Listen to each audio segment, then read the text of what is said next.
Hit Season 2.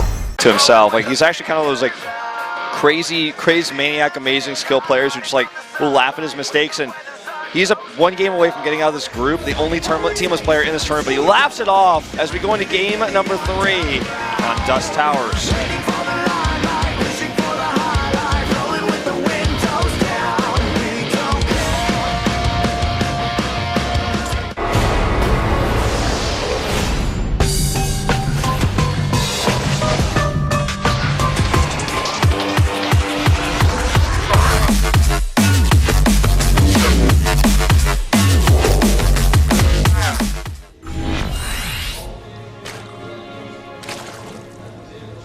Down here in the red, it's 6 o'clock expansion. It is Solar. Yeah, pretty big upset if he gets out of the group in first versus this player. Gas first again. Or no, not this time actually. It is ByuN, his opponent. I saw the SCP go to the gas. I was like, oh wow, but he already made the barracks. So. Yeah, so close. Almost gas first. Close enough. Early hatchery actually taken at what would normally be the third base, but you do take this early just so you can build up a fortress there and then expand behind that. Get a safe third later on. Dust Towers, the second biggest map in the pool.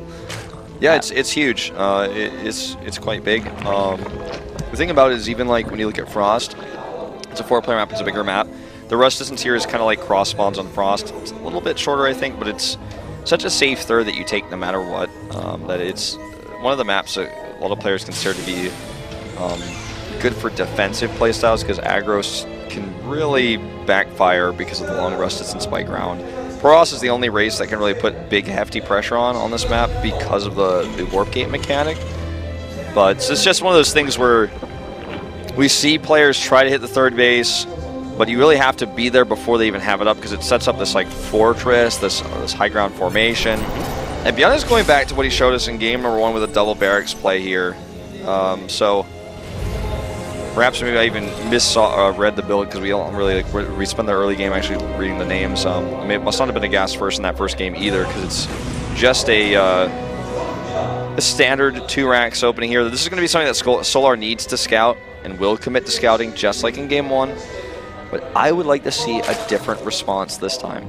All right, yeah, going for a couple of early Zerglings just to be able to deal with this Reaper, who will come out and might actually get a probe. Nope. Gas geysers, good defensive measures. And yeah, here comes the Zerglings just to push this Reaper away. Actually, might be able to get... Oh, no. Reapers are so fast. He was like trying... Oh, wow, he actually does kill a Zergling. He was trying so hard, Rapid, to get that. He's like, oh, okay, if you're going to make that gas, I'm going to stick around long enough, the gas is going to finish. The drone's really dead. You don't need that gas right now. Almost got that second drone. It's actually more valuable than killing the drone because you make them spend resources on building the gas geyser or the extractor. Sure. I mean, I guess technically, like, it's the same cost as a drone to build, or to Zergling, which he also killed, but he will be able to use it later, but he wants some money now. It's funny because, like, money now. That's what I always joke about forcing spore crawlers when you fake the Zerg out and the Zerg just makes safe spores. I'm like, well, you tricked him into paying money to lose drones. Yeah. Because you pay the money and you lose the drone. Sounds good to me, man. I'd love to be able to make those trades. I just automatically build builds as Terrans that lose to early spore crawlers anyway, and that doesn't work out too well. But you're going to be seeing the Speed Overlord scouts and see what it can see. The early double barracks did build up quite a few Marines, but it does look like we'll see a very similar idea coming in from the stim timing. Will it be enough to overcome the Queens like it did in game number 1? It's tougher on this map than it was on Frozen Temple because this is the map where the rust distance is longer. The Zerg is going to have that secondary high ground to use to slow down the push. You don't have that little nook where the siege tanks can sit, which ByuN also used against Classic to great effect. That little spot that's on Frozen Temple doesn't exist on this map, so it's tougher to get the siege tank in that spot. So, I mean, you raise a good question. Like, can it work this time? Can it work on this map? I think it can, but it will be more difficult. And Solar is just like last game, going to the double evolution chamber. Like, this is very much a mirror of game 1, with very small exceptions. Like this time he got Overlord speed because the map is bigger, so he needs that to scout. He does scout this. He makes 2 evolution chambers, he masses queens. I think Solar is very confident that versus this style he can hold with queens, despite the fact that he failed the last time. And he's going to try it again. So let's see if the map is big enough to change things around in this second iteration. Ooh, these queens, if they're off creep, they are. Yeah, you actually just have to get your queens away from there. These are fast overlords, but when you get stim dropped on, you're not going to be able to run away from that. So it does force the drop out from these Marines. The queens are not off of creep, and you can see already starting to get some damage done to those medevacs. Lots of Zerglings here will push this bio ball back, and you can tell ByuN's really feeling the pressure there on those medevacs, trying to get away from those long-range queens. All right, this is the critical moment where he needs to start finding damage. Last time oh, there it is. Thank you. Nice. Baneling Nest on the production tab. This is the way to defend this. Now, he's losing these scouting overlords, and he will take it down. So one of the big hallmarks of Rogue's build with the Mass Queens, the next step is Baneling drops, so that when the Terran pushes out to try to stop your economy from just skyrocketing, you stop the push by Baneling dropping their mineral lines. Usually you have 2 overlords set up to do that, and currently there's actually only 1 in position here for Solar, if that's the route he does decide to go to. But he hasn't actually rallied any more overlords across the map to fill up with Zerglings or Banelings. So the official abbreviation for overlords is Ovies. So you were very close.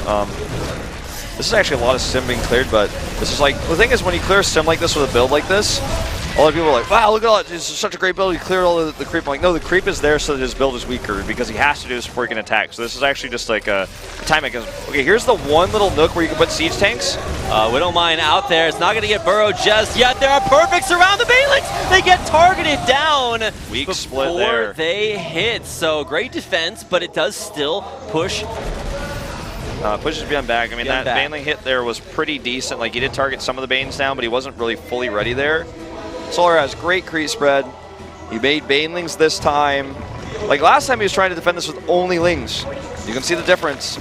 It's real. Zergs, make Banelings, please. Oh, wow, he denies the CC just barely here as well. I don't know if ByuN even realized that. Wow, that's so close to finishing, too. It's funny because if those Lings go over there, like, and he thinks that he's finished it and he can just lift, he's going to be sorely mistaken. Okay, well, he is going to catch these drop ships out here. Nice round will force another pickup. There's no anti-air that far off creep, so picking up your units, it's a useful ability to have. Yes. I know like a few people out there on that. It's an old meme, but it checks out. Yeah. I definitely look up TOI have Idra, and you'll find out that Idra didn't start off saying things in chat and losing games. Back in StarCraft 2, he did it before that in Brood War. But good times. Another story for another time. If you guys are old enough to remember the name Idra, then like mad props. But yeah, that was a you know, only 90s kids will get this joke. Different era, it was a different time, but yeah, 90s kids will know Idra. New kids know the new Counter-Strike guys. I'm like, I don't know them, but. All right, well, no time like the present, Wolf, as we still have to see whether or not this defense is good enough. Now, 4th base has been secured for Solar. Does he have what it takes in this ever-expanding Zerg economy to defend what is a very strong, scary push here coming in from Terran, getting a few Marines picked off here. Oh wow, he's trying to use this rock tower. Not gonna happen there, but kind of a funny thing that was happening there. Like, this game is totally controlled by Solar. That's almost why I was making some jokes earlier for a second. ByuN is like unable to find anything here. He's killing creep. But like, look at the creep is already past the midpoint of the map. Yeah, and Solar's getting +2/+2. That's almost about to finish. The logical end to this build is Ultralisks, so that'll both of those upgrades will be extremely effective. We should see Ultras come out here in the next couple of minutes. If this economy is sustainable for the Zerg, then Solar's actually just going to run away with this. Yeah. Keep in mind also that like Ultras do very poorly off creep compared to when they're on creep, and it's very rare that you can actually engage on creep with Ultras because the Terran will just kind of kite back. Yep. Now the creep spread is so good that Ultras become so much more powerful. The Hive's about to finish in just a few seconds here. +2/+2 as you mentioned also. So he's trying to do what he can here with these drops, and the Queens are not in position to stop this. Something else to point out, by the way, is that the he gets +1 armor for, I believe that's the vehicles, right? It's not actually. That is true. Okay, it's still combined. What am I even thinking? I mean, it's been a long week, guys. I'm casting literally like 7 days this week, so he's getting the plating, and like this is kind of rare, but I think the big key here is, yeah, it keeps his few siege tanks alive, but it helps his Widow Mines, and it really helps his medevacs, especially against the Queens. So he's kind of adapting on the fly versus the Queens. Like, my brain was like, oh, this is here for the medevacs, so I'm like, they are still combined, right? Like, it's just like a long day of casting, but yeah. It is combined, and so definitely a reaction to that extra range. Your medevacs become much tankier, but now we have to watch out in the back of the base. I think that's a drop overlord. Yeah, and it does have a few Zerglings in it, so that will force a pull off of those 5 minerals left in the main base. I don't know if you need that many SCVs to mine those out, but this drop overlord is going to get taken down. 0 damage done. I think he thought it was a Baneling drop. In fact, I think this does a decent amount of damage because this army is now no longer with the push, and he did a big stem. I think it actually should have been a Baneling drop if he had had more than just that one overlord in position. Yeah. So maybe definitely a deviation from the rogue version of this build. Oh, taking a ton of hits on the Zerglings, but just trying to get them into a flank position. Does need to make sure he doesn't lose them, and in the back, as soon as that base finishes, ByuN coming in there with a perfect kill. The big late game unit, there are different eras for StarCraft 2, right? Since Wings of Liberty, every era had its like tier 3 unit that everyone was like, oh my god, how do you stop this unit? Like in Wings of Liberty, a lot of people thought it was a mothership. It's like, okay, this is like crazy, or like it was like either mothership or broodlords, you know. But now, like in Legacy of the Void, yeah. Well, now in Legacy of the Void, the mass, top tier unit that you deal with is Ultras, and ByuN has actually put enough pressure on that he's flexibly able to transition into Ghost, which usually takes a lot longer to do.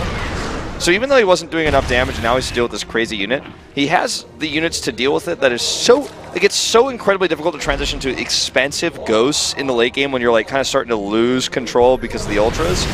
So this is still a game he can take.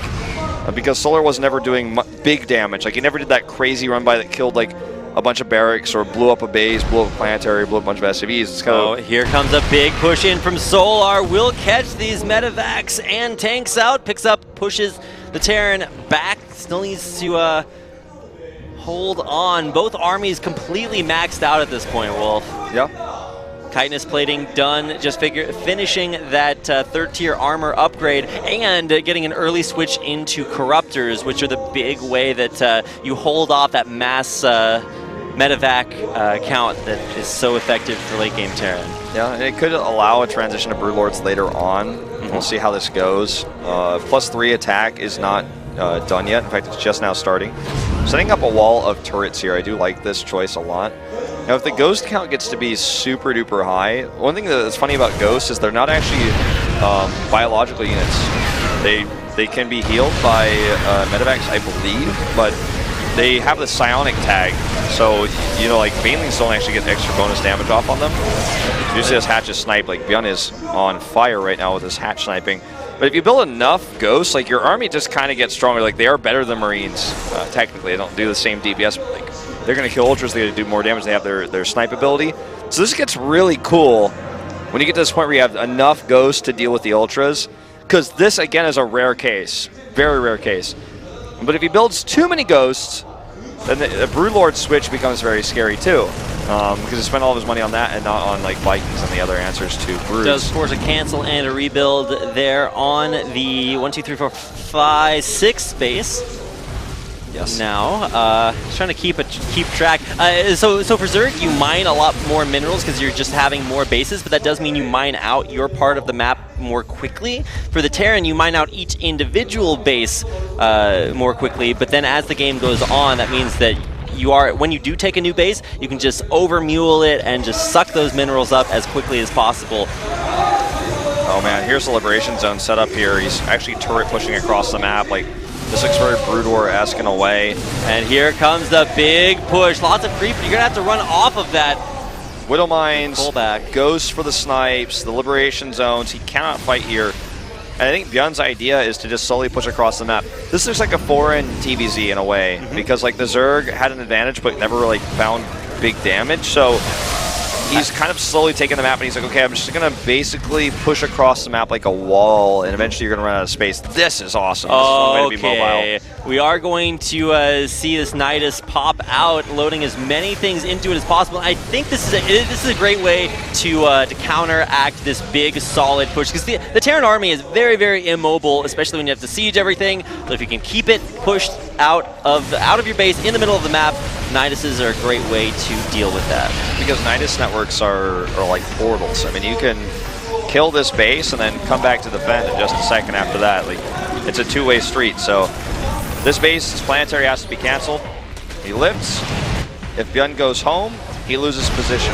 And that's exactly what's this is actually setting up for a huge push. Just kidding. By the way, someone might be like, what the hell is that command center doing there? He's actually going to try to use planetaries to zone. That's the power of Ghost right there, by the way. Thought Ultras weren't counterable. Look at this. MVP, right? MVP, like I am MVP. Holmes like, yes. He's like, this is what I always wanted. Oh, he's actually sniping the Banelings just to make sure that they can't do anything. Look at how much damage Ghosts do. Their DPS is high. Their psionic units, like, if you end up having an army with a lot of Ghosts, just ask QXC, man. I mean, it's pretty good, actually. QXC and I am MVP, the two players that really used Ghosts a lot back in the day in this matchup, to great effect. One of the longest range snipes going off, but yeah, just keeping this Terran army pulled back. Zerg can just mine as much as possible. Now, one minor side effect is that Zerg is actually forced to bank most of this economy, because you can only have 200 units out there on the map, or 200 supply out there. This push is eventually going to happen, and sooner or later, Solar does need to hold this. Yeah. So. By the way, I misspoke earlier. I said that they weren't bio. Oh, huge fungal! Fungaloo! All over that M&M. Gets a nice chunk of those Marines. But I misspoke earlier. Said they weren't bio. They are bio, but they're not light. That is which true. is why I was like, why can they be healed? But they're not. No, okay, they are not light units, but they are bio, so they can be healed by medevacs, but Banelings don't do the extra damage. All right. So I just wanted to clarify that, because that's why like Ghosts can actually fight against these, and it's not that scary. And also you can do cool snipes like this. I don't know if sniping Banelings is necessarily worth it, but okay, yeah, you can't actually auto-attack to kill Ultralists, but you can snipe them out. That's exactly what we see being done. ByuN is actually being so cost-efficient. He's like not even morphing the planetary yet until he's like sure it's going to get value. The Broodlord transition I was talking about is happening now. Using Ghost defensively is so effective, because now that he has personal cloaking, each Ghost can just simply move this back. And it's like, oh, there's a bunch of things. They use cloaks, and the Ghosts do bonus damage to light units. Like, they basically one-shot Zerglings at the stage of the game. Oh my god, he's building planetaries in the middle of the map. Yeah. That is commitment. Now, ByuN does actually need to take another base. He just took the 4th base in his, in the original first 4, but he can't actually seem to hold on to this 4th or 5th out here. Yeah, so he will mine out eventually. In fact, his main is totally mined out. His natural is almost totally mined out. So he's essentially on like 1.5 bases right now if he can't hold that 5th. He's trying to survive long enough here to get enough Vikings to deal with this. Like, that's the issue, is the Viking count is not big enough yet. He's actually treated SCVs because he wants to have the largest army possible. Now that Vipers are on the table here, they can be used for both Abducts to individually isolate Vikings. He only has 3 right now, but also Parasitic Bomb is quite powerful versus this type of comp as well. Now, Ghosts can really quickly kill Broodlords if they are controlled properly. Now, we saw that mine kill there. This is, again, just to free up more supply so he can have his army exactly as big as he wants it to be. In fact, we might even see medevacs killed here in a little bit. All right, well, here come the Broodlords. Lots of snipes being channeled, but good transfuses off the back does actually save most of those, the Broodlords. The Broodlings still coming in. Longbow is really good here, too, but this is so much healing on these Ghosts. The Planetary helping against the Banes. He splits back here. Small victories, though, for Solar, and he has a better economy. He just needs to make sure he pulls back to keep these Broodlords alive again. 3 units are good units, Wolf. And we're going to see the good Broodlord. This is a good opportunity. Great transfusions again. It's so, you have to like really be trying to spot to know exactly which one you have to transfuse right when the snipe goes off. Is losing a few Broodlords there. But he's also losing a few Ghosts as well, This is have a give and take here on both sides. It's a tug of war.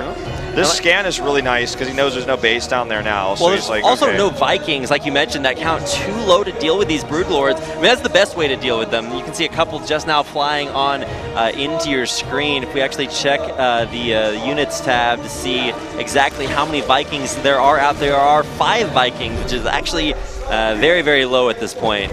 Yeah, I think the tipping point is if he can kill these brutes and he gets enough Vikings, he finishes it.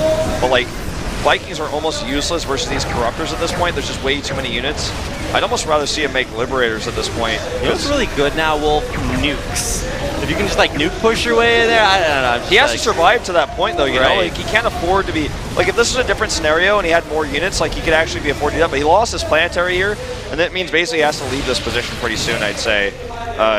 If he had a surplus of money, if we were in like supreme late game, because we are 20 minutes and a half, which is getting pretty close, but if we were like super late game in this, then nukes would definitely be something he'd sink his money into, but he needs to stabilize first. And if he can't hold his planetary, I'm like starting to get a little bit worried. He's going to back off and give up the position. Well, that's my concern. Well, taking out that planetary, stopping or like starting to weaken this push has actually used up a lot of the Zerg's bank. He's banking like 3K, and now he's only just now getting back up there. So minerals are being used, being expended here by the Zerg player, but just look at how effective these brute lords are. There's a parasitic bomb as well. And no splitting. All of those Vikings are just gonna die there. Some good snipes coming out here, but great positioning there on the high ground. ByuN should be pushed back off of this. Brute Lord so strong. Yeah, breaking these entrenched Terran positions. He can't actually snipe from that location. He needs to be on the open ground because once he gets to the lip, he can't actually get into snipe range. While the Broodlords are dropping their Broodlings, the Broodlings just kite back, but the Ghost can't chase. The Liberators can't take it out here. This may be the beginning of the end here for ByuN. Yeah, the parasitic bombs killing off all those Vikings, just so hard to reproduce. He actually just has no more Vikings right now for Liberators, but those are going to be sieged, and so many Broodlords. And look at all those Queens. Big fungal as the Ghost forced to disengage. Personal cloaking's not going to save you now. There go the Liberators. They're actually not being used to siege up. They're trying to limit some of this mining, but there's already 2K minerals in the bank. And right now these Broodlords, the Broodlings, how do they work? They're just being slingshotted forward. I'm actually pretty disappointed we're not seeing any use of the Corruptor's attack on buildings as well, because this could actually have done so much more for him. But this game is basically over. This could be the last moment here. Good kiting here with these Marines. It's just trying everything he can to kite back to these turrets. It looks like I'm watching like some sort of weird hybrid European TVZ. It looks like we might get to see that rematch of ByuN after all. He's losing too much footing here. The economy for the Zerg is too good. He's not winning any trades anymore. He's trying to win a ghost fight, but he's losing every single mini battle, and he's pushed all the way back across the map now. If he gets stuck in that corner, the last Banelings will actually just end this game, and that's exactly what's going to happen here.